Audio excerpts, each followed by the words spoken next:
মালদার গাজলে পরিবর্তন যাত্রা জনসভায় যোগ দেওয়ার আগে এক তাৎপর্যপূর্ণ সৌজন্য সাক্ষাৎ সারলেন রাজ্যের বিরোধী দলনেতা শুভেন্দু অধিকারী। রবিবার বিকেলে তিনি সোজা পৌঁছে যান পদ্মশ্রী প্রাপক তথা বিশিষ্ট সমাজসেবী কমালী সরেনের বাসভবনে। আন্তর্জাতিক নারী দিবসে গুরুমার হাতে উপহার তুলে দেওয়ার পাশাপাশি তার স্বাস্থ্যের খোঁজ খবর নেন এবং তার আশ্রমের মন্দিরে গিয়ে পুজো দেন।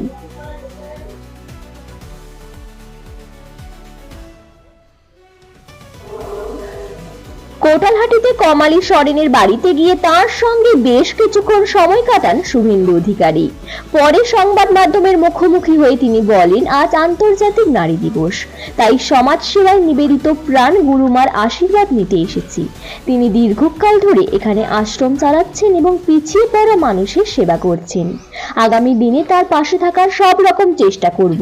এদিন গাজলের মাটি থেকে মুখ্যমন্ত্রী মমতা বন্দ্যোপাধ্যায় ও তার সরকারকে কড়া ভাষায় আক্রমণ করেন শুভেন্দু। রাষ্ট্রপতি দ্রৌপদী মুর্মুর সম্পর্কে মুখ্যমন্ত্রীর সাম্প্রতিক মন্তব্যের রেশ টেনে তিনি বলেন, কালকের ঘটনার প্রতিক্রিয়া জানানোর ভাষা নেই।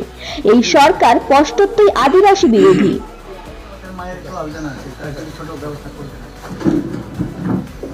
দেখো, সরকার তো আমাদের নয়, সমস্যা হচ্ছে তো সরকারের কাছ থেকে কিছু পাবে না।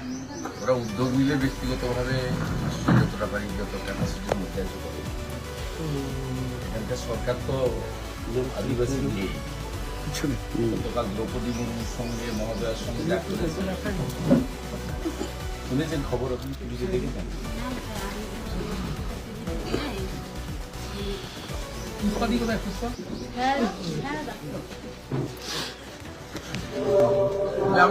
বিরোধী দলনেতার অভিযোগের তীর ছিল মূলত কয়েকটি বিষয়ের ওপর।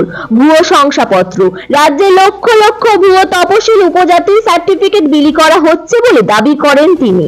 অধিকার হরণ, আদিবাসীদের জল জঙ্গল জমির অধিকার কেড়ে নেওয়া হচ্ছে এবং বাবা সাহেব আম্বেদকরের দেওয়া সাংবিধানিক সুযোগ সুবিধা থেকে তাদের বঞ্চিত করা হচ্ছে।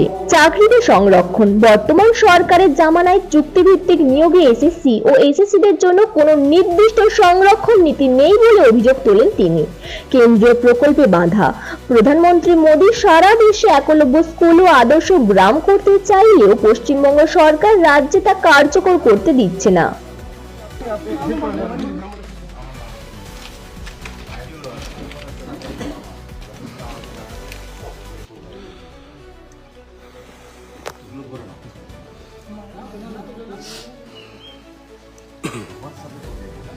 গ্রেটার বাংলাদেশ বিতর্কে শুভেন্দু অধিকারী আরো এক ধাপ এগিয়ে বলেন, মমতা বন্দ্যোপাধ্যায়ের সরকার পশ্চিমবঙ্গকে গ্রেটার বাংলাদেশ বানাতে চাইছে, কিন্তু মানুষ এই ষড়যন্ত্র ধরে ফেলেছে। এবারের নির্বাচনে ব্যালটেই এর যোগ্য জবাব দেবে সাধারণ মানুষ।